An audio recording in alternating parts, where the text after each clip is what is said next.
అందరికీ నమస్కారం. అఖండ 2 11th night show start అయినప్పటి నుంచి మాకు ఒక క్యూరియాసిటీ. ఎందుకంటే అంతకుముందే తమను, బోయపాటి గారు వీళ్ళందరూ సినిమా గురించి చెప్తుంటే నేను సుదర్శన్ థియేటర్కి వెళ్ళాను, శిరీష్ గారిని కూకట్పల్లి థియేటర్కి పంపించాను, ఇంకా వేరే పిల్లలందరినీ శ్రీరాములకు పంపించాను. అందరం ఒక్క దగ్గర చూడొద్దు, వి నీడ్ ఆల్ రియాక్షన్స్ అని. Is only super hero. Boyapati గారు బాలకృష్ణ గారిని ఇండియన్ సూపర్ హీరో చేశారు. సింపుల్. అంటే మనం హాలీవుడ్ సూపర్ హీరోల్ని చూస్తాము, సూపర్ మ్యాన్లను చూస్తాము. సో ఫస్ట్ టైం ఒక దైవంతో కూడిన ఒక క్యారెక్టర్ని డిజైన్ చేసి అది ఈరోజు ఇండియన్ ఫిలిం ఇండస్ట్రీలో ఒక సూపర్ హీరోని చేయడం, అది బోయపాటి గారికి, బాలకృష్ణ గారికి చెందింది.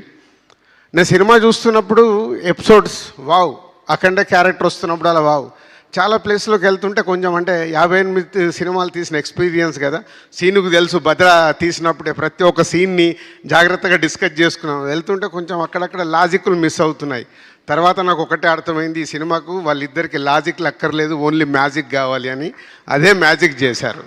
అంటే థియేటర్లో ఒక్క దగ్గర కాదు, ఆ రెస్పాన్స్ చూస్తే అంటే ప్రతి ఎపిసోడ్లో కొన్ని అద్భుతమైన షార్ట్స్ డిజైన్ చేసినప్పుడు ఆ థియేటర్కి వెళ్ళి వస్తున్న రెస్పాన్స్. ఎగ్జాంపుల్, ఒక చాపర్ పడిపోతుంటుంది. చాపర్ పడిపోతుంటే జనాలందరూ పరిగెత్తుతున్నారు. తర్వాత దాన్ని బట్టి విష్ణు చక్రం లాగా తయారు చేసినప్పుడు థియేటర్లో ఈలలు గోలలు ఆ చాపర్ది వీల్ని. సో అలా హనుమంతుడి రూపంలో వచ్చినప్పుడు ఆ గద తీసుకొని ఏర్లో ఎగి కొట్టినప్పుడు హనుమంతుడిని ఫామ్ చేసి వావ్. ఇలాంటి ప్రతి ఒక్క ఎపిసోడ్లో డైరెక్టర్ బాలకృష్ణ గారిని, ఈ అఖండ క్యారెక్టర్ని అద్భుతంగా చూపించి ఈరోజు సినిమా అద్భుతమైన సక్సెస్ కావడానికి main reasons. Sir cinema release అయింది, మొదటి రోజు రకరకాలుగా మాట్లాడుతున్నారు. నేను ఎవరికి ఫోన్లు చేయలే, ఈవెన్ బాలయ్య గారికి, బోయపాటి గారు కూడా నేను ఆ రోజు ఫోన్ చేయలే. మొదటి రోజు I want study total cinema.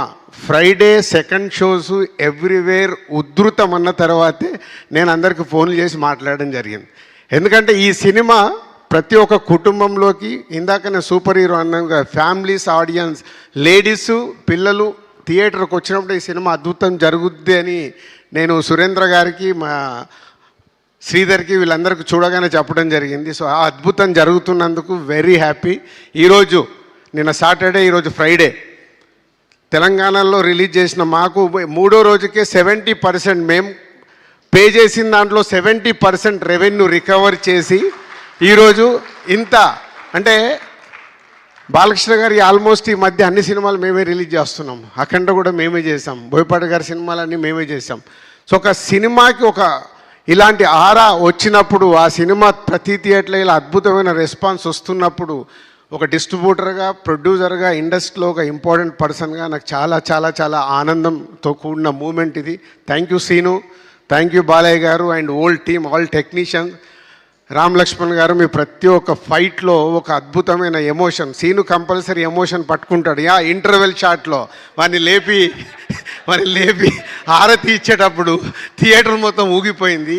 అంటే ఇందాక నేను అన్నాను కదా, బోయపాటి గారు, బాలకృష్ణ గారు వాళ్ళిద్దరికీ ఏంటంటే సినిమాలో ఆ ఎపిసోడ్ ఎలా ప్రేక్షకుల్ని ఉర్రూతలూగించాలనే చూస్తారు, కానీ no logics, only magic. Rajendra garu ఒకసారి అన్నారు, మేము ఇలా మాట్లాడుతున్నప్పుడు, ప్రతి ఒక్క సినిమాలో లాజిక్లు చూస్తే అక్కడ మ్యాజిక్ వర్కౌట్ అవ్వదు, మ్యాజిక్ వర్కౌట్ అయినప్పుడు లాజిక్తో సంబంధం లేదని. అదే ఈ సినిమాకి లాజిక్ సక్కర్లా, ఓన్లీ దైవత్వం. ఇవాళ భారతదేశంలో అక్కడ విలన్తో చెప్పిస్తాడు బోయపాటి గారు ఆ సీన్లో. ఫస్ట్ వాళ్ళ విలన్స్ ఇద్దరు మాట్లాడుకునేటప్పుడు భారతదేశంలో ఉన్న మూలాల్లో బిడ్డ పుట్టినప్పుడు పేగుది కట్ చేస్తే దేవుడితోనే లింకేస్తారు, చనిపోయిన తర్వాత కూడా మనిషి దేవుడి దగ్గరికి వెళ్ళాడని చెప్తారు. ఎంత అద్భుతం! ప్రతి ఇంట్లో, ప్రతి కుటుంబంలో, ప్రతి ఊర్లో, మన దేశం మొత్తం అదే చేస్తాం. సో ప్రతి ఒక్కరికి మన దేవుడు, మన భారతదేశం అంటే అంత అద్భుతమైన కనెక్షన్. ఇందాక గంగాధర్ గారు చెప్పినట్టు ఇది నెక్స్ట్ జనరేషన్కి ఈ సినిమా ఒక గీత అనొచ్చు, ఒక బైబిల్ అనొచ్చు, ఒక ఖురాన్ అనొచ్చు. మన ఇండియాకి ప్రతి ఒక్క ఇంట్లో ఈ దేవుడి గురించి సంబంధించిన అద్భుతంగా కనెక్ట్ చేసినందుకు థ్యాంక్ యూ సీను గారు, థ్యాంక్ యూ బాలయ్య గారు and old team, thank you very much. ఈ సినిమాను మేము రిలీజ్ చేసినందుకు very happy. Thank you very much. Thank you Dil Raju గారు, thank you so much, that was amazing. And yeah, మీ ఎక్స్పీరియన్స్ని వింటుంటే